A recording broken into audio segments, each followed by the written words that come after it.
Today, we honor the long history of sermon slides, full of heart and personality and words with their colors and, and their transitions and their fonts. You know what?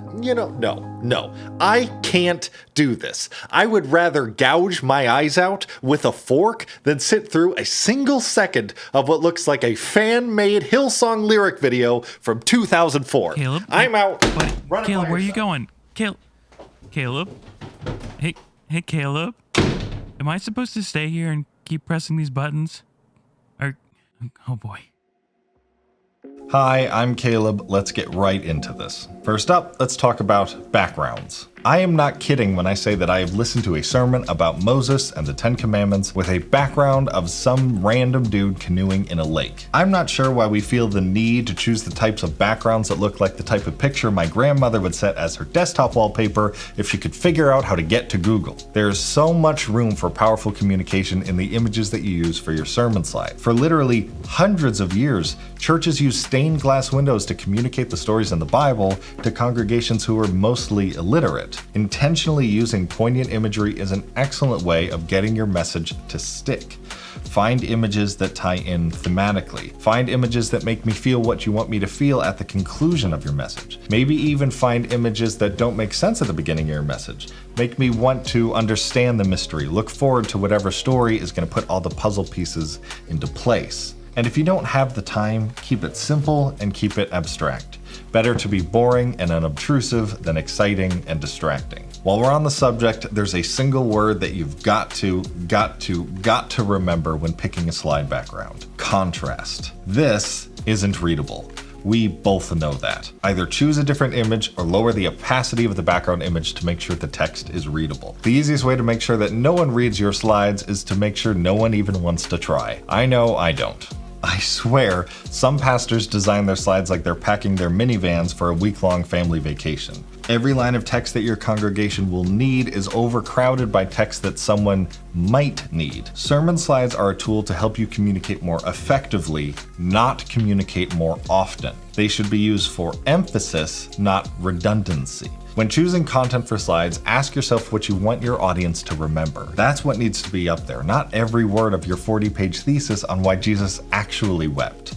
In the world of design, we call this hierarchy. We make titles bigger than subtitles, which are bigger than the body of your text. The more emphasis you draw to fewer words, the greater chance they have of sticking. Because... And with every text... Super!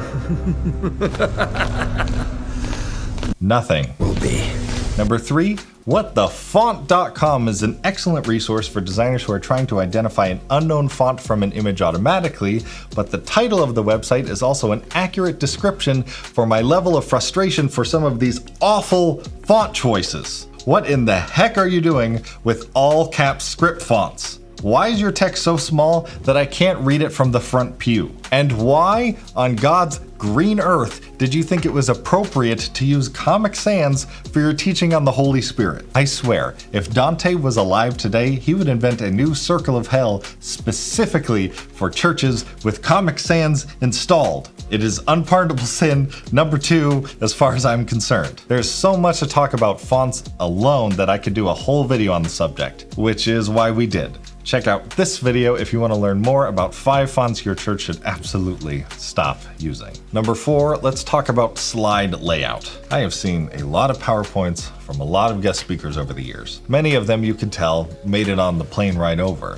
But sometimes I can only assume that there was like an oxygen leak or something on the flight, because holy cow, I have seen some doozies. Let's talk about 3 quick ways to actually make your slides want to be read. First, negative space, aka white space, aka please God, give my eyes a break space. Do you ever wonder why books don't print words straight to the edge of the page? There's always a margin around all of the words. That's because no one wants to read a book that looks like this.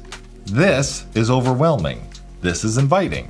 This technically fits more text on the page, but this I actually want to read. Giving your content room to breathe is one of the most important aspects of graphic design in general. It anchors your text. It makes it feel purposeful. It makes it feel intentional, not just a giant content dump. I like to imagine my slides being 20 or 25% smaller than it actually is and working from there. Trust me, your congregation will appreciate it. Next, let's talk about typographical widows. At the end of a long paragraph of text, occasionally only a single word or two will break into the last line. These are referred to as widows and are generally perceived as sloppy or distracting. Resizing your text box or making your text slightly smaller or slightly larger are easy ways to eliminate the problem. Lastly, I can't even come close to explaining the importance of consistency. Having an established font and size and color choices for titles and for verses and for extra points and for highlighted words. Having a clear hierarchy is only useful if that hierarchy is consistent. Choose a standard at the beginning and stick to it as you go. And lastly, feel free to experiment. There are few forms of church communication that have evolved less in the past 30 years than sermon slides. And that evolution won't come unless we're willing to try something new. I have tried animating slides. I've tried using just images instead of text for a title slide. I have tried using moving backgrounds.